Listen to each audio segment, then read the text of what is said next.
Well, hey there, I'm Josh. And I'm Liv. And you know what we're doing today? We're starting a pickle company. Can you believe that? That's right. And we're going to be building it in public. So you can follow along, see our weekly videos, and see the goods, the bads, and the uglies of what building a company looks like. And hopefully you can learn something along the way. Yeah, and maybe be entertained.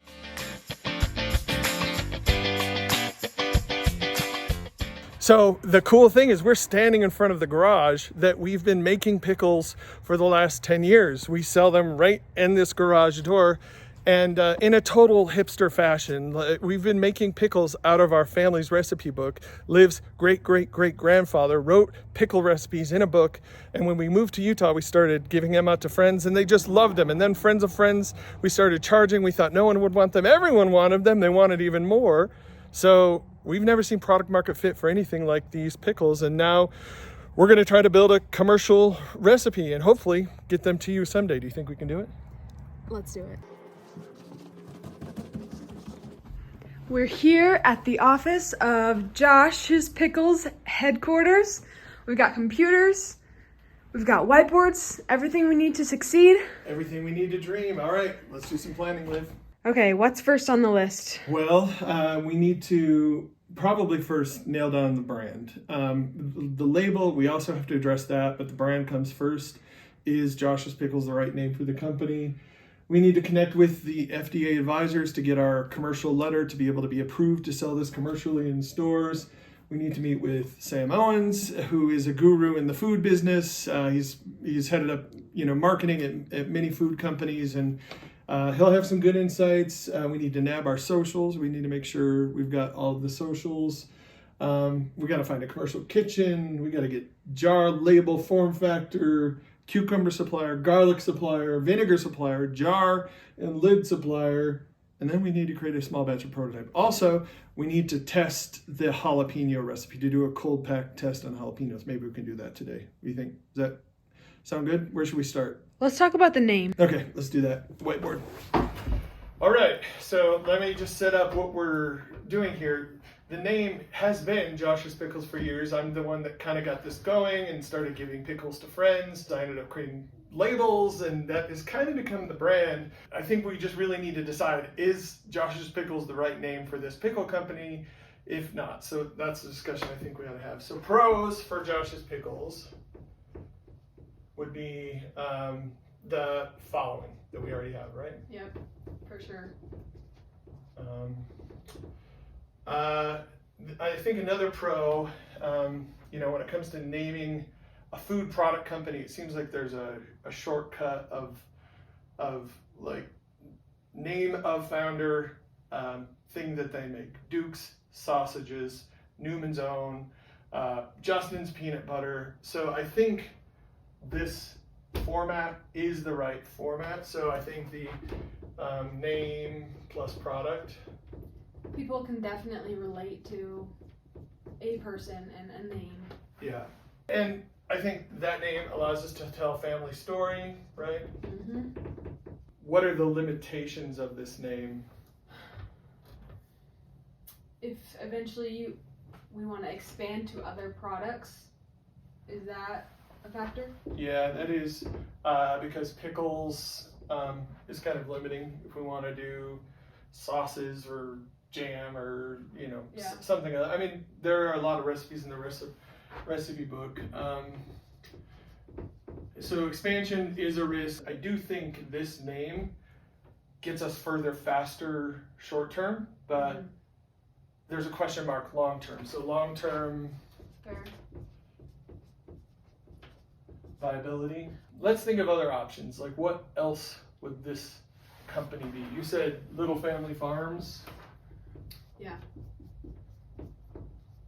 And I know you like the combination of a name plus pickles, so we could brainstorm other names. Yeah, pickles. So it could be Liv's Pickles, right? It could be Piper's Pickles. Yeah, so it could be one of those. One thing I know it can't be is Little Pickles, because nobody wants a little pickle, right? Yeah. But it could be Little Family Farms.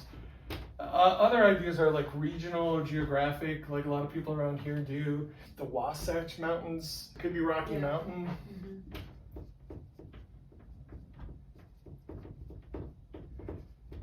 Could be Utah County. Utah.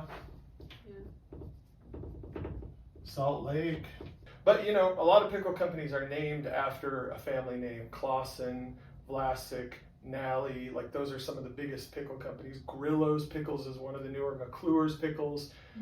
So it is kind of a last name sort of family tradition in the pickle space. So I think a first name would be fresh. Yeah. We're not trying to be exactly like that. No. And we got a better story. But I think the problem with a brand like Rocky Mountain or, you know, Flippity Doo Pickles or, you know, any name or Juniper or whatever is it's harder to tell the story. And I think people want, I don't know, maybe what we're giving them now. People want to be in on the story. They want to buy someone's family small business. Yeah. And feel like they're contributing to society. Yeah. And I think we've got a cool story. I like the idea of little family farms. Like if we had a parent brand. I just love Josh's Pickles. I think we can work around the cons. Yeah, this one I think is easy. This one, I don't know. And it's just, that's what's so hard to know when you start a company. It's so hard to know 5 years, 10 years down the road. I mean, pickle companies are kind of known for being old legacy companies. This might be a 100-year company. This might outlive both of us. But I do feel like going with what we have that people know is the right place to start because of the following that happens. And I know the folks who know me in Utah know me as the pickle guy. So I do think probably for this reason, this makes the most sense to start with. I think so. I just think Josh's Pickles is it. It's so good. We already have a following. I think it'd be silly to do anything else. Yeah, okay. Josh's Pickles. Yeah! Okay, one of the first things we need to do is get the ball rolling on our FDA, what's called the process letter. So in order to have an acidified or fermented food manufactured and on the shelves of store, you need an FDA process letter. So little background, I've tried to maybe validate this pickle business a couple different times. First time I hired a pickle scientist and I tried to figure out how to make a commercially viable version of pickles, of my family's recipe.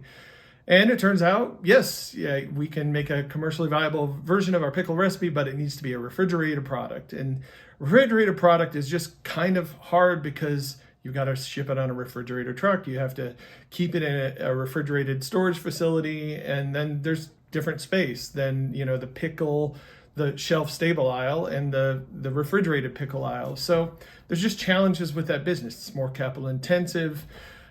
So at the time, I just felt like it didn't make sense to move forward with it. So I worked on other things for a few months, and then I actually came back and I tried to validate it again. And I thought, oh, what if I could make a commercially viable shelf-stable version of my family's recipe? So I brought that pickle scientist back, turned the garage into a pickle lab, and we made at least 100 different batches of different cook times, different acidity, different ingredients, preservation kill steps, and turns out it's scientifically impossible to make a shelf-stable version of our family's recipe that isn't just a total sellout, because the pickles that you buy that are shelf-stable have really stringent requirements by the FDA. They need to be within a certain cook time and within a certain acidity. So the pickles that you're getting there, or the pickles that I was creating, basically tasted like a Vlasic or a Nally or one of those pickles I don't even eat. Like, those are not good pickles to me.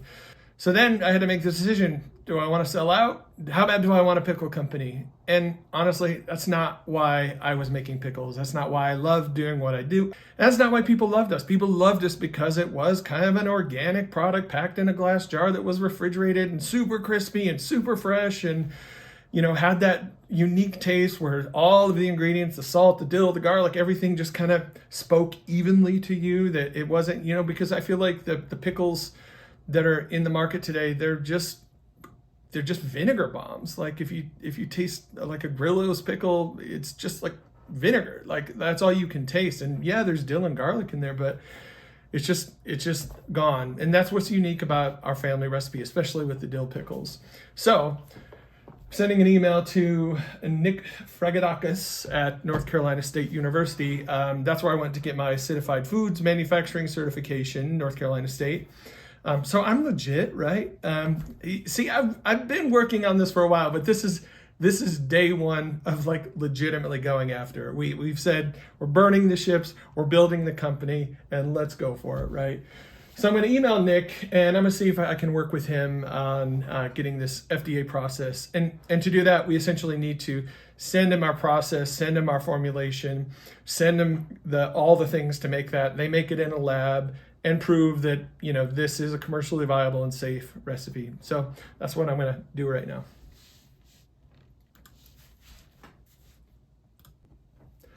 Okay, email sent. The other thing I want to do is reach out to Sam Owens. Sam Owens is a good friend of mine. He's been CMO of yogurt companies, pizza crust companies, and now CMO of Frazzle. You've probably seen Frazzle at convenience stores.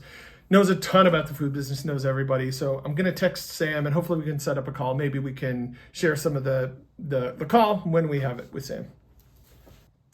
By the way, did you notice my pickle background? My friend Joe Wilson created that for me. All right, Liv, what are you doing over here? So we got all the socials. Okay. They're bare bones accounts, but we have them. Facebook. Well, we had that one, right? So that's how we have, but only like 150 followers. Yeah. That's funny. So you have this one. Yeah. You actually already had an Instagram as well. It is one post. My post.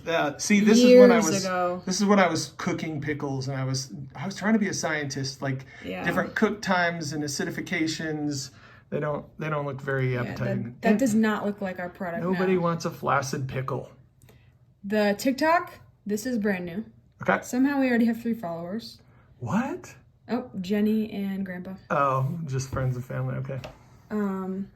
Most of them have the tagline, "The country's pickles known to we gotta fix that. Don't know how you feel about it. We'll work on that next. That'll be in our week 1 video maybe. We've got YouTube. Okay.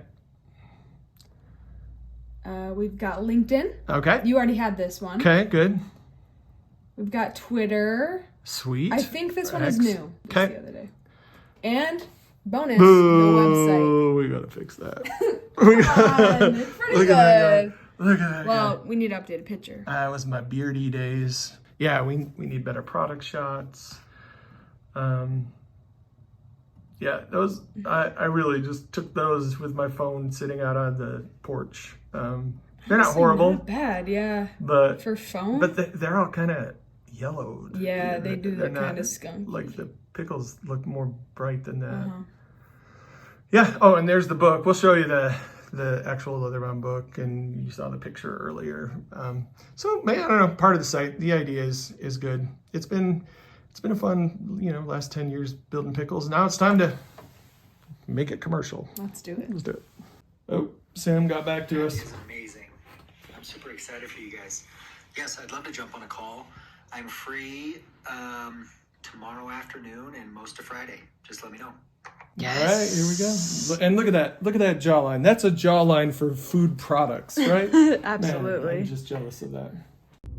We are on our way to the grocery store. We're going to grab a bunch of jalapenos to do a test batch. Oh, yeah. And I got to put on my pickle hat. This is a railroad engineer's hat. This is my Grandpa Roland used to wear. What do you think? Do I look like a pickle? Cute. Wow. I like that. Yeah, we're going to do a batch of refrigerated jalapenos. Currently, the jalapenos that we make are half cooked. There's just boiling brine poured over them. But we're actually wondering if like a full cold pack jalapeno would be an interesting product. People love our jalapenos. Like some people, that's the thing that They're so good. they want. Yeah, look, that's your favorite, right? Oh yeah. Yeah. But I actually think a cold pack jalapeno would be even better because they'd be even crispier, and that's one of the reasons people love them. So we'll see. We're gonna go get some stuff. See you on the flippity flip. All right, we're grabbing jalapenos. These aren't the best quality, but it's just a test batch, so It'll just be they'll for do. us. It'll just be for us. All right, we're in front of the refrigerated pickle out. Look how sad it is. Look how sad it is down there. We're not even keeping. Clausen kind of owns it. This is what is this? Kroger brand and Bubby's. That's it. I mean, soon, make way, make way.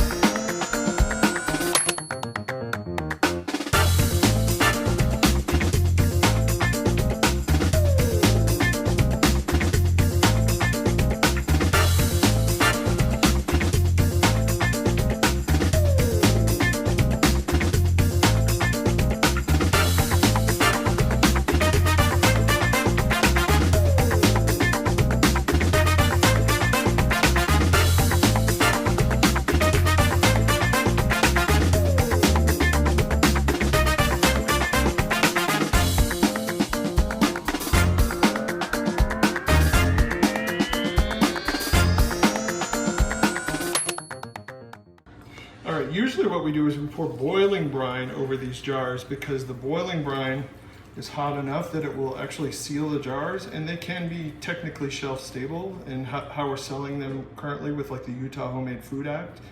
It's good enough. Like this is one of the boiled jars, or jars with boiling brine, but you can see the color difference here. These will color down, they'll fade a little bit, but not nearly as much as these.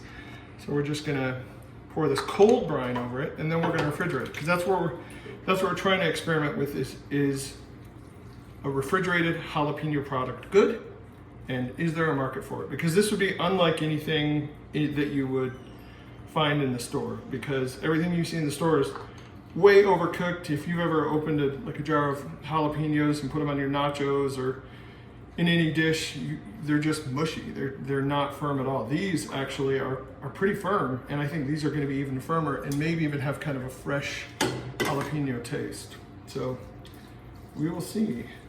Okay, we got it. 5 test jars. 2 of these are going to go on the counter and 2 are going to go in the fridge. Why? Because pickles will actually flavor faster at room temperature than they will in the fridge. That's why refrigerated products are refrigerated, is they slow down any pathogens, they slow down anything that could be bad or harmful. But we're gonna leave these on the counter. It's probably gonna take 2 or 3 days to fully flavor these, but we'll be able to let you know in a couple of days how good these are. And you can also see the the existing label. This is gonna need to change. I do like the name Encarnacion for the jalapenos. I think that's a good name, but right now all of the products have song names as names. I don't think that's going to actually stand commercial viability. So this is the label we're using for the Utah Homemade Food Act. Like everything is going to have to change here. We're going to need nutrition facts, like legit ingredients. We're going to need UPC, story. So we'll work on that next week.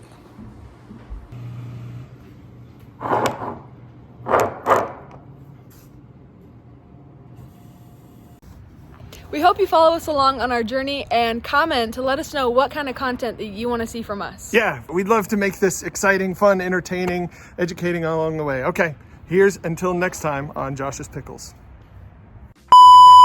Yep, that's right. And that is also right. We have a lot of work to do, but we're going to show you all of it. We did it. That was so good. Yes.